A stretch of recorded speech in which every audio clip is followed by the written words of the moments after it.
Ben is going to be presenting his findings on this screen. Can everybody see the screen? If you'll please be quiet and listen to him, that would be great. I will be right back. You guys start.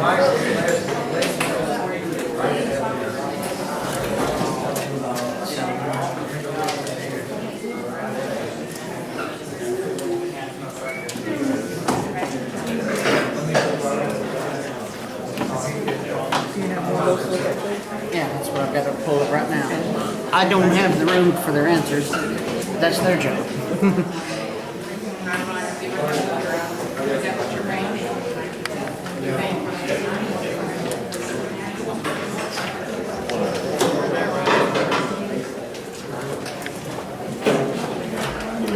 Okay. How many of y'all know what astronomy is? All right, anybody want?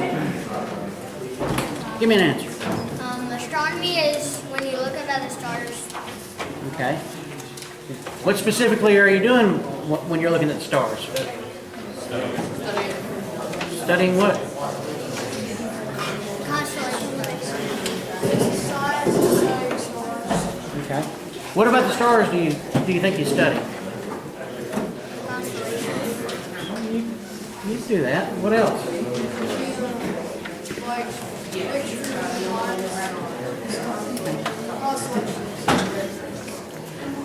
All right.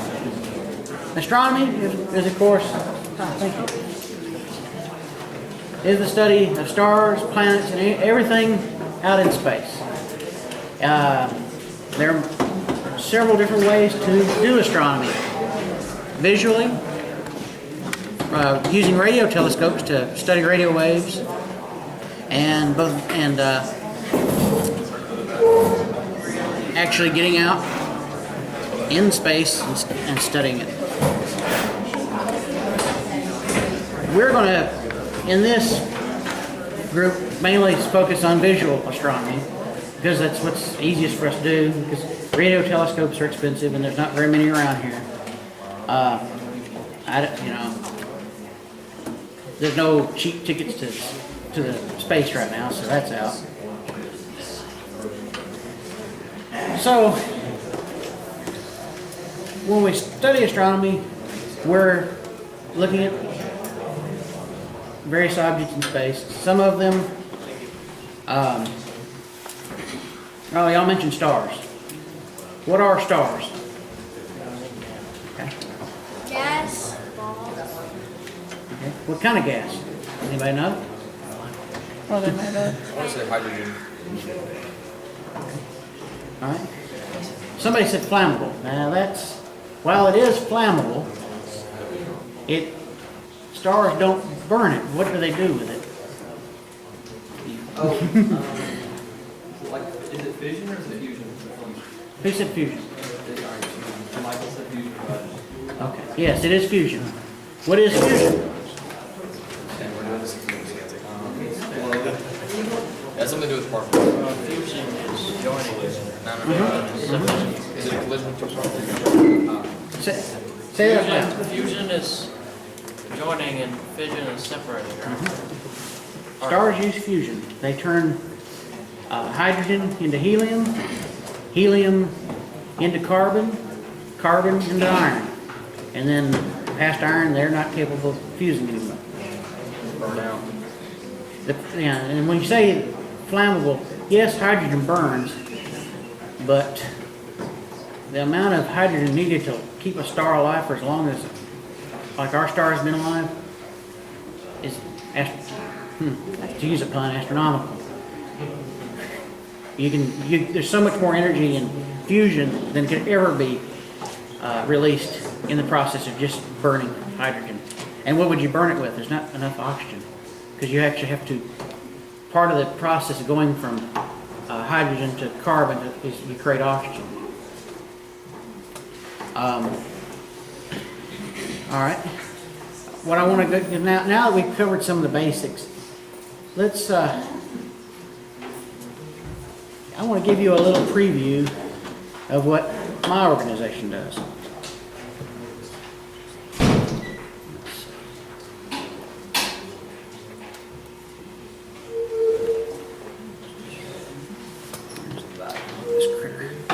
sorry if the volume's not very loud, but it's just music anyway.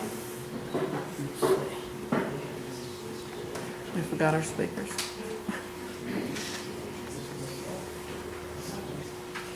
Where's the buster? Okay, let's try this one.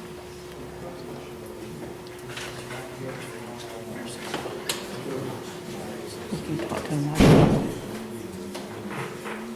That's interesting.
Oh, yeah, she was just mentioning this part you're seeing in the video. That's where we will be observing from.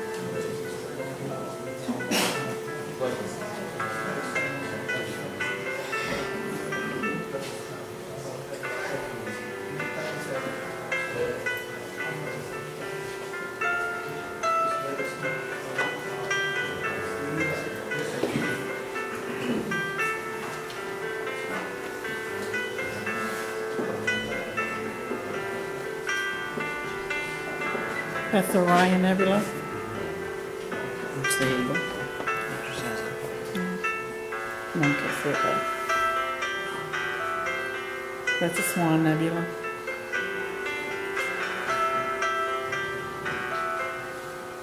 The Trifid.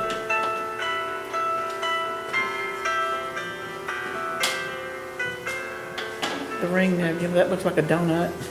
Or if it's in good focus, it can look like an eye. The dumbbell or grapple core.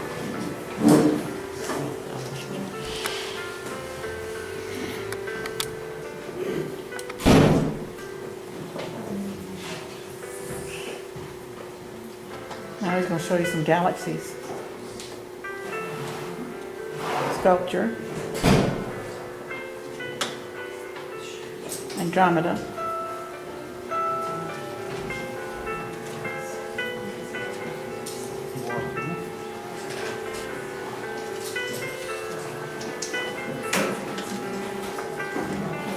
All these images he's showing, he took them.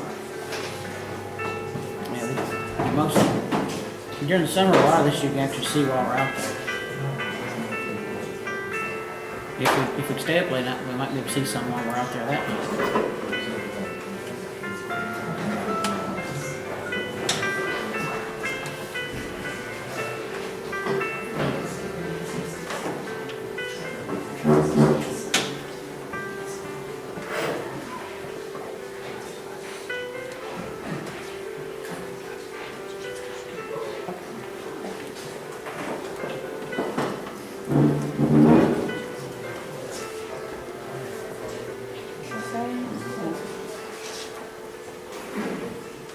That's Saturn. That's Mars there. Oh, Mars now. And that's the Venus transit when it came through? That's the sun behind. All that white's the sun.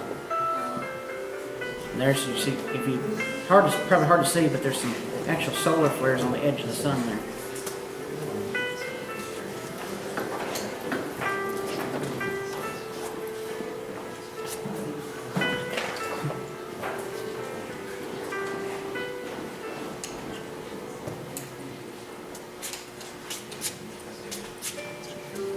This is actually Boxwell, Camp Boxwell, where we were hosting a star party for them.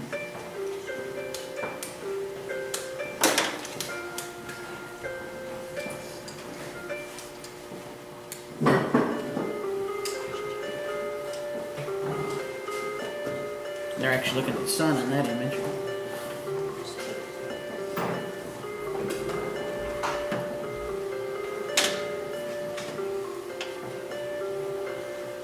And that was at Venus transit, wasn't it? Ball State. Ball State.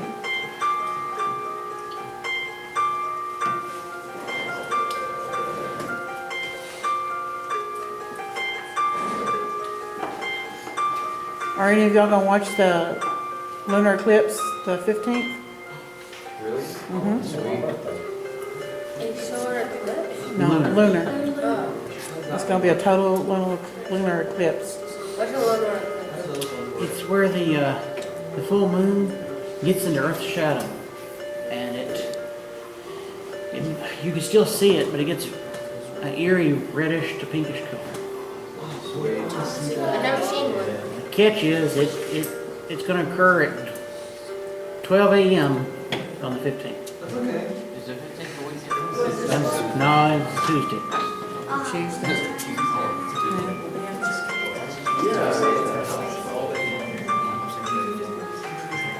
Often this one happen Sure. for this area. I mean, there's one all the time somewhere. Yeah. And there's one everywhere, twice a month. I could go into mechanics and that, but it's beyond these guys.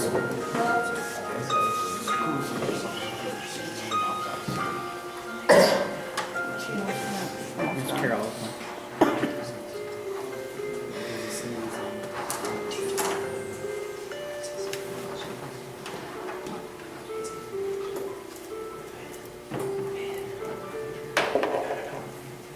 Okay.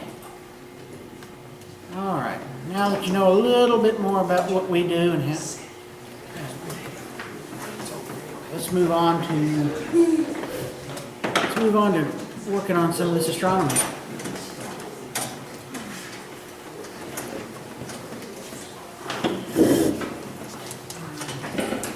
Everybody's got your pamphlets, right? Okay.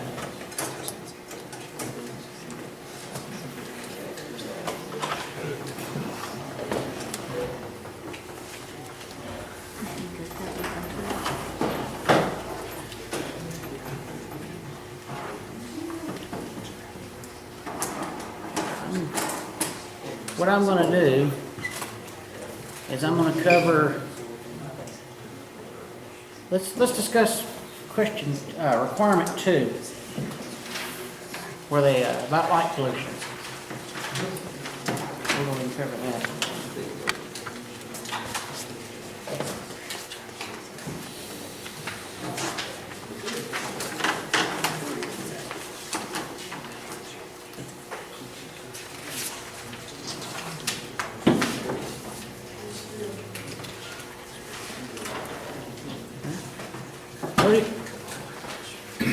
who can tell me what light pollution is? It's when there's like too much light in the vicinity when you're trying to look through the telescope, and so it kind of counteracts the. It does something with your vision. I forgot what you told me right now. He's got an unfair advantage. But, yeah, and he's correct. Light pollution is any form of light that is not the light you want to look at, which would be street lamps, house lights, cars, fires, like campfires. Yeah. Yeah, it's like, And that's why, it's one of the reasons why I had y'all bring flashlights. I'm glad somebody mentioned that. When you're out in the dark, you would think you need a flashlight, don't you? Well, you do. But the problem with flashlights, especially most of the ones y'all have, they're white light. And white light just absolutely ruins your vision at night. Specifically when you're looking through a telescope. So, to get around that, one of the easiest and least expensive ways, short of actually going and buying an astronomical astronomical flashlight, is to use taillight tape. It's red. The reason it's red is the way your eyes work. Your eyes are extremely sensitive to green and blue, and red not so much. So if you use red light, you can still see, and it doesn't, just see you get around, move your telescope, walk around, and it doesn't ruin your night vision. So you can still look through the telescope and see the faint and fuzzy things that are in the sky. So when you come to the camp, you'll probably need to bring some flashlights, and you'll need to cover them with red taillight tape. Now, I will tell you, and when you do your own, if you ever get a chance to go out and do your own observations, I would do this too. For the most part, on the night we're going to be there, the moon's going to be so bright, it won't make as much of a deal because the moon's going to wash out a lot of the stuff. But when you're doing your own observations in the dark, you use red light, and that'll get you red light the least expensive way. All right, another thing they want to discuss, is air pollution. How does air pollution affect astronomy? It makes noise. How? Clouds up the ozone. That's close. It does cloud it up, yeah, the atmosphere.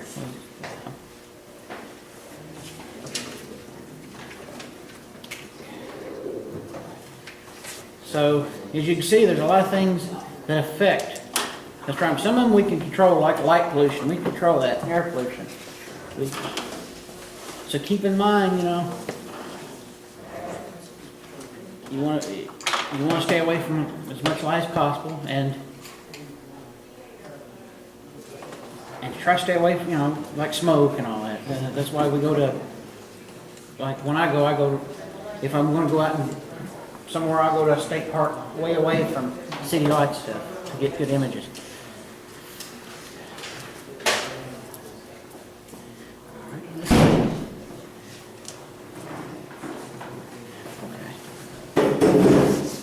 Now we're going to move on to section 3, if everybody's ready.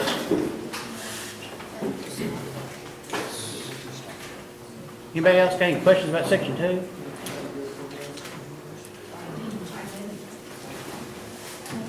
How exactly would the air pollution affect the like looking lenses through the telescope? How would that affect the vision on the planets or stars or something like that? Okay, that's a good point. When you think of looking through smoke, it obscures whatever's on the other side of the smoke you're looking through, right? Well, air pollution, for the most part, is particulate matter from smoke and dust, and it has the exact same effect that up there as it does down here.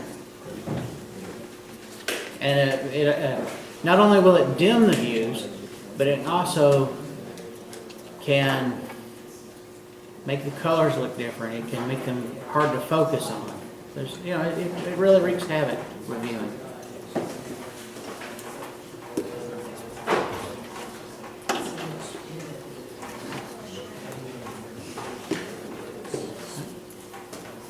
Jesse, you wanna work with me on section 3? Sure. All right. Wanna bring that guy? Yeah. Well, actually, can everybody just turn?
Okay, so this isn't.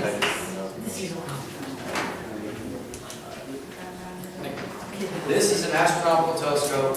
This one is obviously an Orion revolver. And so basically, for requirement 3C is to tell 3 different parts of the astronomical telescope. One of the parts is your sighting tool. What the sighting tool does is when you look through it, there's like little crosshairs in it. We'll pass that around. There's little crosshairs in it, and you focus that on like a star or the moon or whatever you're trying to look at. And when you find what you look at, there's these little knobs up here, and you tighten those down to focus it on. And you also use these up here, the knobs and the angle degrees to set it so it'll stay still.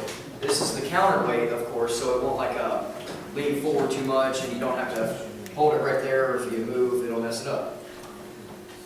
Okay, and then this right here at the back, turn it this way. This here in the back is called a cap lens. And if you have a camera or something, most of them use these. You just stick it over when you don't have a when you have a looking piece. Yeah, when you have a looking piece and you're looking through, you take that out, you put it in its little case. You have to take a lens cap, you just stick it right in there so dust and things don't get in there. Then you just tighten this little screw down. Let's see, that's 2. Okay. And counterweight. Okay. Then we have the actual scope. And you have all your nozzles and degrees, depending on to set it. Then you have the actual scope. Now the scope is a vary of like 3 lenses. How many lenses are typical? Depends on the scope. Depends on the scope. And what those lenses do, your eye counteracts with your eyes, because on one section of your eyes, it's reversed like a mirror. And then the second lens of your eye actually reverses it so you can see straight forward. That way the floor is not the ceiling and the ceiling is the floor. Yeah. And then this counteracts it as well. It works the same way our eyes does. So it has one here and one here and one here, however many that does. And that's also magnified, which is why you don't look at the sun, because it'll fry your eyeball and nobody wants that. And do they have cover pieces for the big part? Or? Okay. Yeah, they also have cap pieces for this part right here. You never want to clean it with like a you never want to clean the lenses with like a shirt, or you clean off a disc with. You want to have like a special cloth, but you never spray anything on it. Am I saying that right? Okay. And you just want to kind of wipe it out. Don't touch it with your fingers. And that's pretty much those parts. All right. I'll take it over here. Carrying storage, yes, of course. And these section D. Section D. Read that real fast, all right, guys. let's do binoculars real fast. To store those, you know, they got the little strings with the cap on. You just want to put those on, just like put it in dry places, not to bother them to roll. You know, just typical storage. But with these, you need to be a little more careful and put your caps on these things again, so dust doesn't get in them. And put your sights and stuff on the case during it. And see, this will turn back like that, so it can like store upright or laying down, which I wouldn't necessarily recommend, but either way you do it, you gotta have like a padding around it. That way it doesn't move too much or crack or shatter, which is really good. Your tripod, depending on how it is, this one has 3 knobs. You twist these off and it'll scoot down most of the way. Fast. Like those will slide up and it gets really small. So you want to put all those up and then lift this up very gently. Always want to be careful with your tools. That way you don't mess them up. And you store it like that. All of course with padding. Alright. And then this just folds up or down depending on how you do it. And that's it. Wow.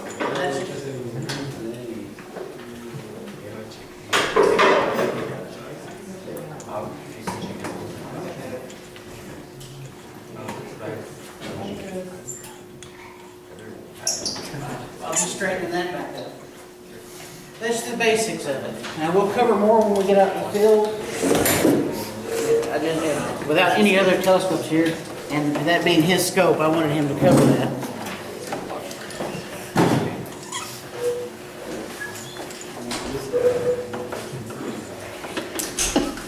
All right, now we're going to go back to Section A of Requirement 3. Who wants to explain why binoculars and telescopes are important to astronomy? What do they do? Makes things that are far away, makes you able to see them. Okay. I think what you're saying is that they magnify things that are far away from us. There we go. That's it in a nutshell. They also help gather light that we normally couldn't see with our eyes. That's another thing, another reason why they're good.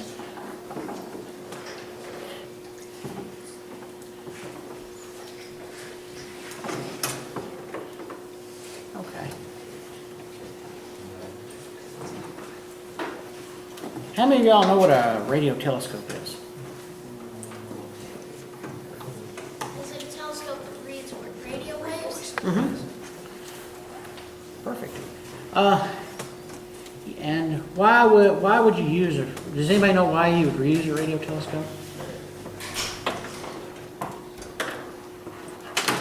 Okay. Oh. That's radar. Radio telescopes. Stars give off radiation, and they give it off in visible wavelengths, which is light, and not visible wavelengths, which would be like your infrared, which is, you know, really red light, or ultraviolet, which is the other side of the spectrum. They also give off radio waves, and that radio information can be used to determine things about the star that you can't see.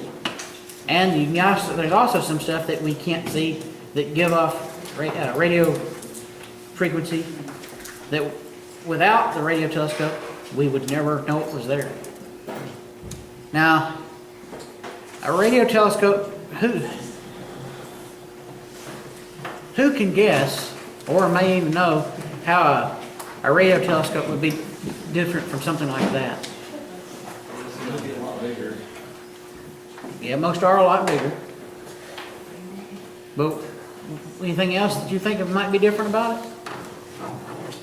Probably would just have a lens. Yeah, you're right. It wouldn't have lenses. It can like, It has more stuff on that. Oh yeah.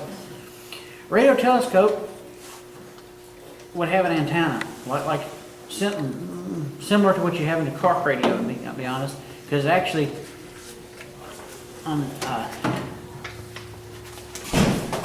certain radios, you can actually hear the background radiation space. Radio telescopes use antennas, just like a car radio